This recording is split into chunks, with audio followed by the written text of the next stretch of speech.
interessa. Amamos o Cruzeiro, é o que interessa. Olá, Manuel. Boa noite para os amigos ligados na turma do bate-bola. 6h33, confirmando a eleição do Cruzeiro. Ontem falamos aqui mesmo na turma do bate-bola a confirmação por parte do José Dalai Rocha, presidente em exercício. Estava formando naquele momento a comissão eleitoral, sendo presidida pelo Gilvan de Pinho Tavares. E hoje, esta comissão ela foi oficializada no site do Cruzeiro. Além do Gilvan de Pinho Tavares, terá como membros os conselheiros Daniel Simões de Carvalho, Francisco Massara, José Veloso Medrado, Robson, Lucas da Silva. E conversamos com o Gilvan de Pinho Tavares para explicar como será todo este processo da eleição do dia 21 de maio. Primeiro, como que o senhor recebeu esta nomeação por parte do José Dalai Rocha. Boa noite, Gilvan de Pinho Tavares. Boa noite, Samuel. Boa noite, ouvintes da turma do bate-bola. É um prazer muito grande estar aqui de novo com vocês. É simples saber que o presidente Dalai me ligou através de vídeo, me convidando para essa função honrosa de presidir uma comissão eleitoral do Cruzeiro. Eu me senti muito honrado, de imediato aceitei. Eu acredito que seja porque hoje sou uma das pessoas mais antigas dentro do Cruzeiro como conselheiro. Você imagina que já na época do Felício Brandi, presidente, eu participei era conselheiro e fui convidado e participei para ajudar a reformar o estatuto já naquela época. E todas as vezes que ocorreram reforma de estatuto no Cruzeiro, eu sempre fui convocado para participar da comissão de reforma do estatuto, pela experiência que sempre tive nessa área. Eu sou o diretor do Cruzeiro, fui da época do Felício, fui da época do Furlete, todo mundo que passou pelo Cruzeiro, todo presidente que passou pelo Cruzeiro, me convidou para fazer parte das gestões deles. Então eu tenho uma bagagem de conhecimento muito grande do clube e graças a Deus, felizmente, uma confiança muito grande dos conselheiros que sempre me respeitaram pela lisura com que sempre lidei com o Cruzeiro. Então eu fico muito honrado com o convite e espero que a eleição corra bem, que os conselheiros entendam esse momento crítico pelo qual o clube está passando e que compareçam em massa para prestigiar os candidatos, né, as chapas, para que a gente volte a ter um presidente eleito no Cruzeiro ainda esse ano, embora para um mandato tampão até 31 de dezembro, já que em outubro nós teremos outra eleição. Mas o candidato eleito em outubro para a presidência do Cruzeiro só vai tomar posse no final do ano e vai ter exercício na presidência do clube a partir do dia 1º de janeiro de 2021. Mas, por enquanto, nós temos que cumprir disposição estatutária de fazer essa eleição para esse mandato tampão que só vai até 31 de dezembro. Mas já vai resolver as questões do Cruzeiro e tenho certeza que vai dar continuidade a esse trabalho muito bom que vem sendo feito pelos membros da comissão que está dirigindo o Cruzeiro, os conselhos gestor, que abnegadamente assumiram esse munus, né, numa época tão difícil para o clube.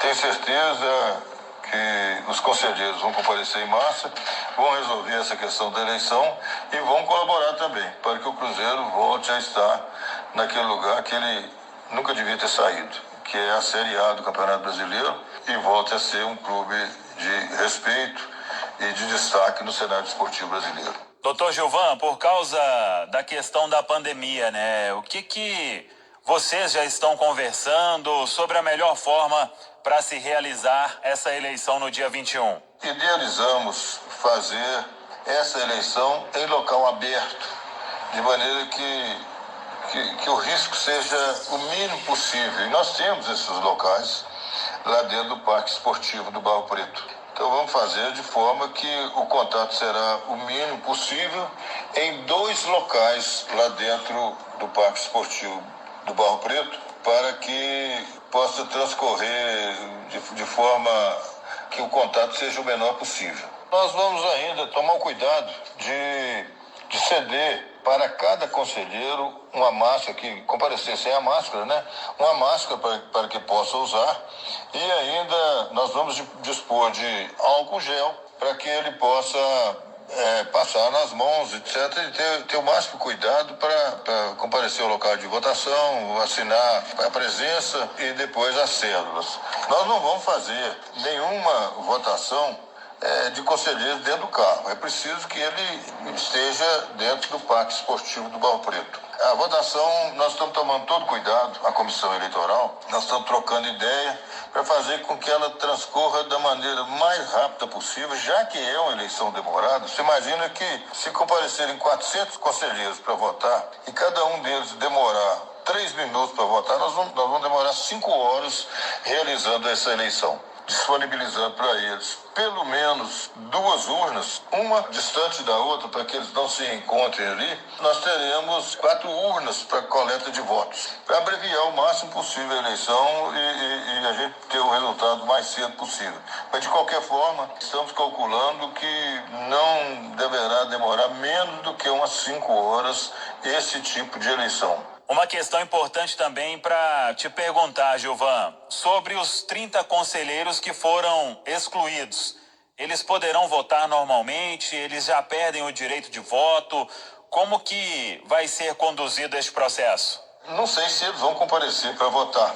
Se comparecerem para votar, como evidentemente que todo ato desse tipo pode ser susceptível de recurso, e a gente, no momento da coleta dos votos, a gente não sabe se existe recurso de algum deles, nós não vamos correr o risco de no futuro poder algum deles alegar a nulidade da eleição. Então nós faríamos o seguinte, como já aconteceu em eleições anteriores, é muito simples a solução para isso. Basta a gente coletar o voto desses conselheiros em urnas separadas e a gente assim não correria o risco de anular uma eleição. Com todas essas dificuldades pelas quais o clube está passando, não podemos correr mais esse risco de atrasar mais ainda esse processo da eleição, para que a gente resolva o mais depressa possível todas essas questões do clube.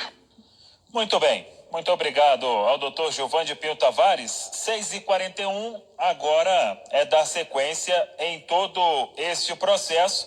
Lembrando que os candidatos, eles têm até o dia 11 de maio para registrar a chapa. Uma chapa já registrada para a eleição presidencial, a do Sérgio Santos Rodrigues. 2 chapas registradas para a eleição do Conselho Deliberativo até agora, a do Paulo Cifuentes e a do Paulo Pedrosa.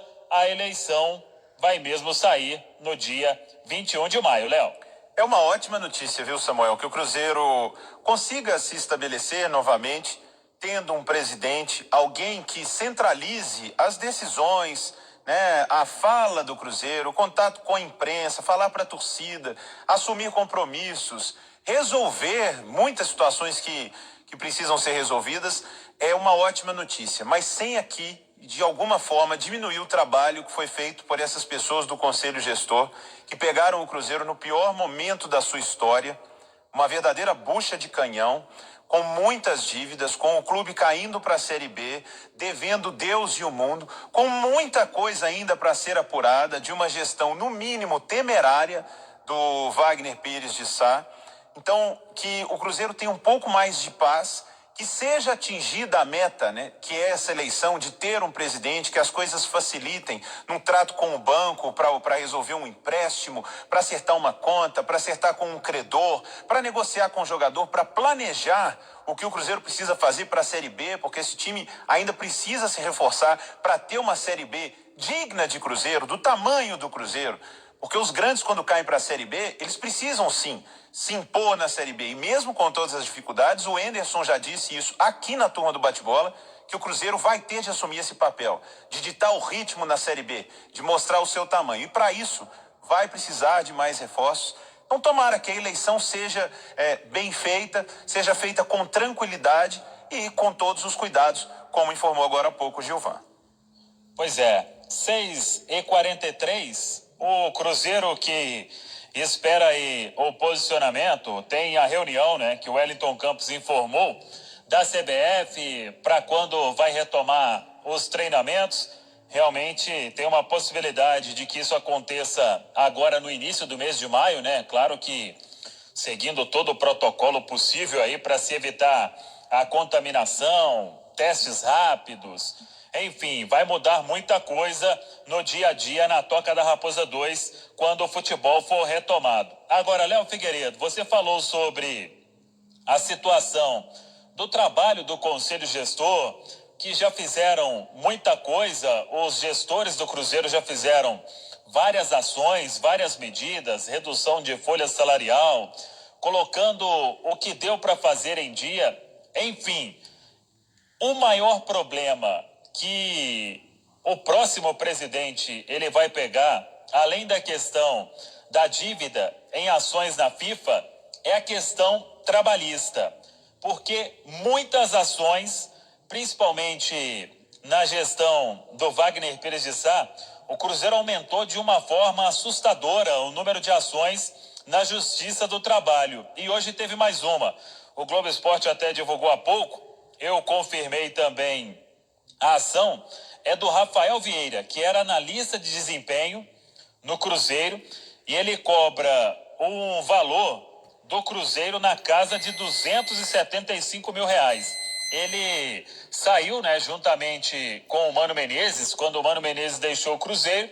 O Rafael Vieira saiu, depois foi até trabalhar no Atlético e agora ele acionando a justiça dizendo que um acordo não foi cumprido, aí cobra salários que não foram pagos, FGTS, verbas rescisórias e a causa, repito, dando aí o valor de R$275 mil. Uma audiência foi marcada para o mês de julho. É mais uma ação trabalhista e o Cruzeiro vai se virando como pode em meio a estas ações na Justiça do Trabalho. 6h45, então vou seguir aqui de plantão para aguardar esta reunião da CBF. Como as férias coletivas estão se encerrando agora no dia 30, quem sabe no início da próxima semana, Cruzeiro tendo aí novidade, assim como os outros clubes do futebol brasileiro. Tá tudo dito da terça-feira do Cruzeiro, aqui na Turma do Bate-Bola. Ok, Samuel, nós já passamos essa sugestão em programas anteriores da Turma do Bate-Bola e também na programação esportiva da Itatiaia, que os candidatos, se é que vai haver mais do que um candidato, além do Sérgio Rodrigues, para a presidência, que eles tomem conhecimento, o retrato exato da situação do Cruzeiro, para que depois não digam que foram surpreendidos porque não sabiam disso e não sabiam de aquilo. E a torcida cruzeirense, a grande massa de torcedores do Cruzeiro, precisa também conhecer a realidade, para que ela também não se apresse, não comece a protestos, a manifestações, pedindo time, contratação de reforços, porque isso parece, num primeiro momento, inviável para a situação financeira do Cruzeiro. O Sérgio Rodrigues já disse, já antecipou, que ele vai contar com alguns colaboradores, pessoas que estão dispostas a colocar dinheiro no Cruzeiro, que seriam chamados parceiros, porque, a bem da verdade, confiar que o Cruzeiro tem jogadores no seu elenco que possam ser vendidos, isso é um pouco de sonho de uma noite de verão. O Cruzeiro tem 2 ou 3 jogadores que podem ser colocados na vitrine, podem ser vendidos, claramente, há qualidade no plantel, mas o dinheiro que virá com o Cruzeiro fora de atividade nesse momento, com o Cruzeiro rebaixado, esse dinheiro será escasso para alimentar a ideia de que com essa venda o Cruzeiro possa levantar a cabeça e fazer um grande time para a Série B.